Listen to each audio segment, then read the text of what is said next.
Halo Sobat Alfa, kembali lagi di konten Millennial Talk.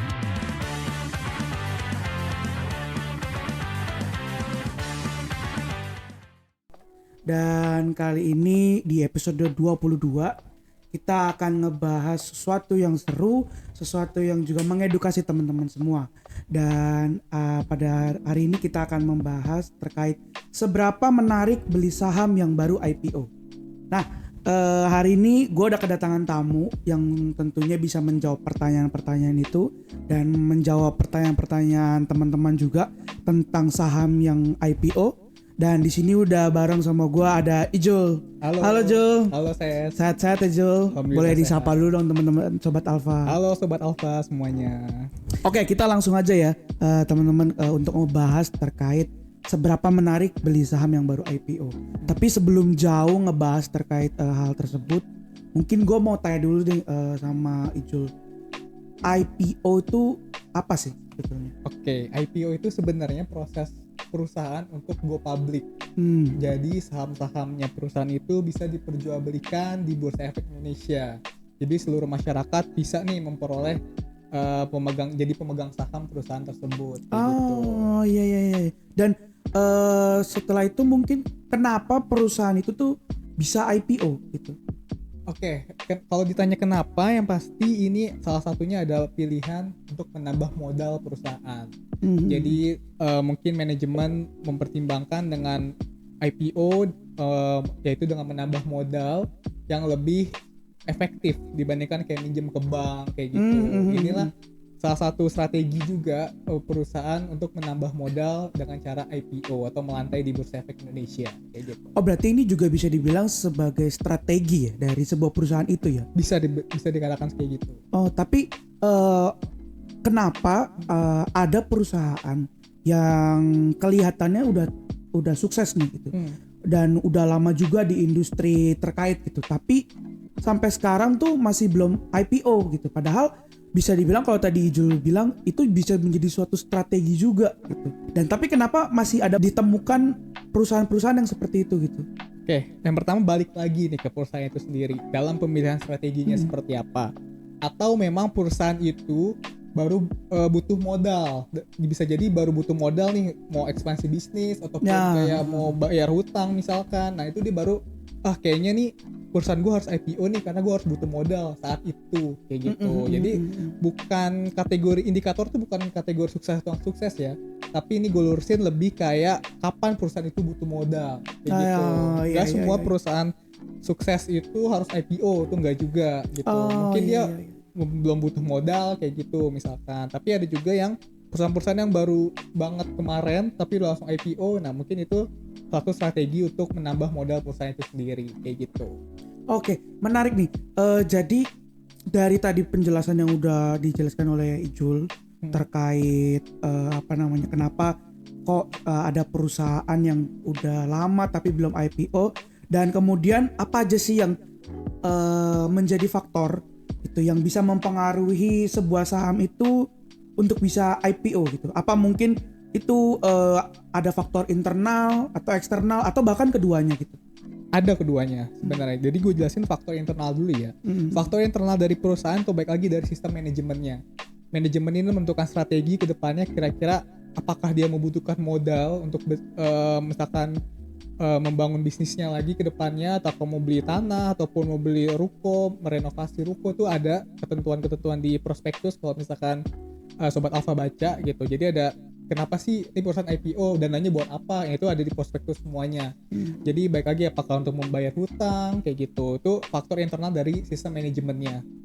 Faktor eksternalnya mungkin dari SRO ya, mungkin dari OJK juga, apakah perusahaan ini kan dinilai juga ya apakah layak untuk IPO atau tidak.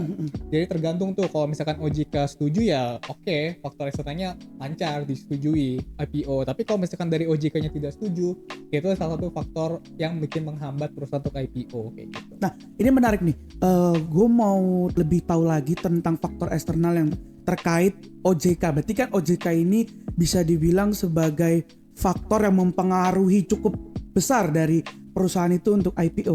Nah kira-kira apa yang kemudian membuat OJK tuh tidak memberikan izin gitu kepada perusahaan-perusahaan itu sehingga perusahaan-perusahaan tersebut tidak bisa IPO gitu. Mungkin kan kalau dari faktor internal ya mungkin itu bisa diselesaikan di dalam internal. Tapi kan kalau udah menyangkut eksternal ini udah menyangkut pihak ketiga gitu. Yeah. Pihak lain. Jadi kayak apa sih yang kemudian membuat OJK itu bisa melarang atau apa ya gitu?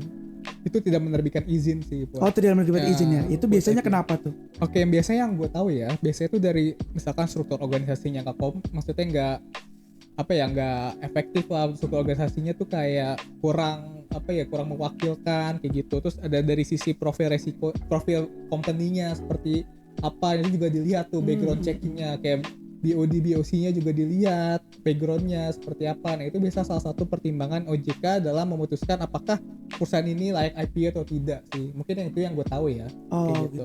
Nah berarti Sobat Alpha tuh yang punya perusahaan yang pengen IPO itu kalau bisa semua izin-izinnya, semua yang memang udah menjadi kriteria yang dari OJK harus dipenuhi gitu. Betul, ya supaya lancar gitu. Yes, betul. Oke.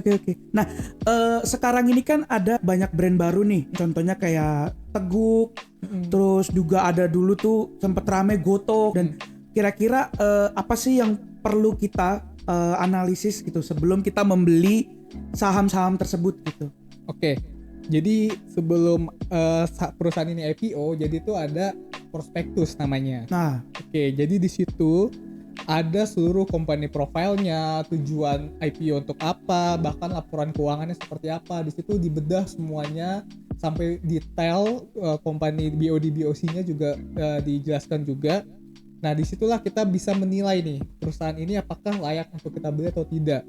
Di situ terdapat kayak modal usahanya buat apa gitu. Kayak misalkan untuk ekspansi bisnis berarti bagus dong ke depannya gitu. Berarti perusahaannya bakal terus berkembang nih ke depannya buat ekspansi bisnis. Itu salah satu indikator yang sekiranya positif lah untuk perusahaan itu dibeli kayak gitu. Terus juga kita lihat cash flow keuangannya seperti apa, itu apakah dari tahun ke tahun ini berjalan dengan bagus atau tidak kayak gitu. Di situ ada terlampir juga sih laporan keuangan di prospektus. Dan juga dilihat dari profil perusahaan, apakah perusahaan ini udah mature ataupun anak perusahaan dari yang udah mature, itu kan juga bisa salah satu pertimbangan kita untuk memilih saham IPO kayak gitu.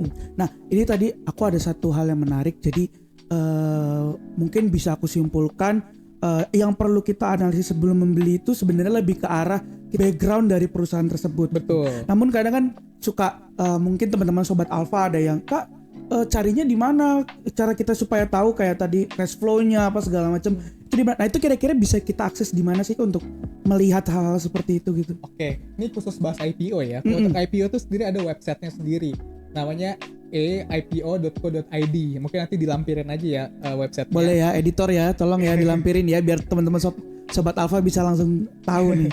Oke, jadi di website itu terdiri dari perusahaan-perusahaan yang ingin IPO. Jadi itu jadwalnya kapan, itu lengkap semua di situ. Ada prospektus. Di situ kalian juga bisa akses prospektusnya perusahaan-perusahaan yang ingin IPO. Di situ ada ratusan halaman. Kalian lengkap banget kalau mau baca detail di situ. Bisa banget tuh, bisa menentukan lah apakah perusahaan ini layak dibeli atau tidak kayak gitu. Wah berarti teman-teman Sobat Alpha itu udah nggak perlu bingung lagi ya buat nyari-nyari informasi tentang perusahaan-perusahaan yang sudah IPO. Betul. Gitu. Jadi bisa menganalisis dengan baik, lengkap dan semuanya bisa tertera di sana gitu. Yes, betul. Oke, karena mungkin sekarang tadi udah dijelasin tentang faktor-faktornya apa.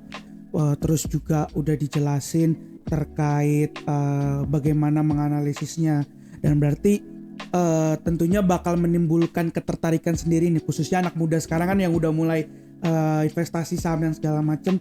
Kira-kira menurut Ijul nih seberapa menarik sih saham yang baru IPO, khususnya nih yang baru IPO nih untuk dibeli. Jadi mungkin bisa untuk rekomendasi buat teman-teman Sobat Alpha nih, kira-kira seberapa menarik sih?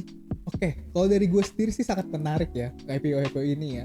Jadi benar-benar perusahaan-perusahaan yang baru listing, yang sekiranya apalagi company anak usaha yang besar itu tuh harganya kadang-kadang masih ada yang murah gitu. Kita bisa lihat valuasi nilainya dari laporan keuangan itu juga. Kita hitung valuasinya berapa, kalau misalnya mesti murah itu kan sangat beruntung sekali loh kita punya Iya. perusahaan duluan nih, ibarat kita udah Betul. megang duluan dari harga yang masih murah. Sebelum nanti tinggi harganya ya. Betul, belum semakin tinggi harganya. Nah itu sangat menarik sih kalau dilihat dari IPO ini gitu. Tapi emang baik lagi resiko, jangan lupa sama resiko. IPO ini juga sangat dahsyat sekali ya, apalagi sekarang auto rejection bawah nih udah simetris. Harus hati-hati kalau misalkan saham-saham yang harganya 100 itu bisa auto rejection bawah 35%. Itu juga harus hati-hati. Dan juga harus benar-benar dipilih perusahaan-perusahaan IPO yang sekiranya bakal berkembang ke depannya. Jangan asal pilih, jangan asal ikut-ikutan, jangan asal itu tuh FOMO, penting tuh. ya sama yang netizen lain tuh jangan sampai. Kita harus analisis sendiri dan memilih perusahaan-perusahaan yang berkembang ke depannya. Itu sih dari gue. Oke, nah tuh dia Sobat Alfa, saran dan juga masukan dari Jul terkait menariknya saham yang baru IPO gitu. Dan semoga konten ini bisa membuat teman-teman itu menjadi berpikir ya, atau mungkin bahkan belajar gitu untuk mengetahui lebih lanjut terkait saham-saham yang baru IPO ini seberapa penting dan atau seberapa menarik untuk investasi ke depannya gitu ya untuk kita ya. Betul. Gitu. Mungkin terakhir nih untuk closing statement dari Ijul terkait pembicaraan kita hari ini, kira-kira ada nggak nih pesan-pesan untuk Sobat Alfa? Oke, mungkin pesan-pesan yang gue kasih sih buat Sobat Alfa, jangan pernah kalian ikut-ikutan sama orang-orang yang di sana gitu. Belum tentu orang di sana tuh mengekspos yang ruginya, dia hanya mengekspos yang untungnya doang gitu. Jangan sampai kalian ikutan, jangan kalian FOMO. Cobalah kalian analisis sendiri, belajar dari leher ke atas untuk investasi, dan jangan mudah terpengaruh oleh orang lain. Mungkin itu sih. Oke, terima kasih Jul untuk waktunya. Oke Sobat Alfa, sekian untuk podcast hari ini. See you di next episode. Bye bye.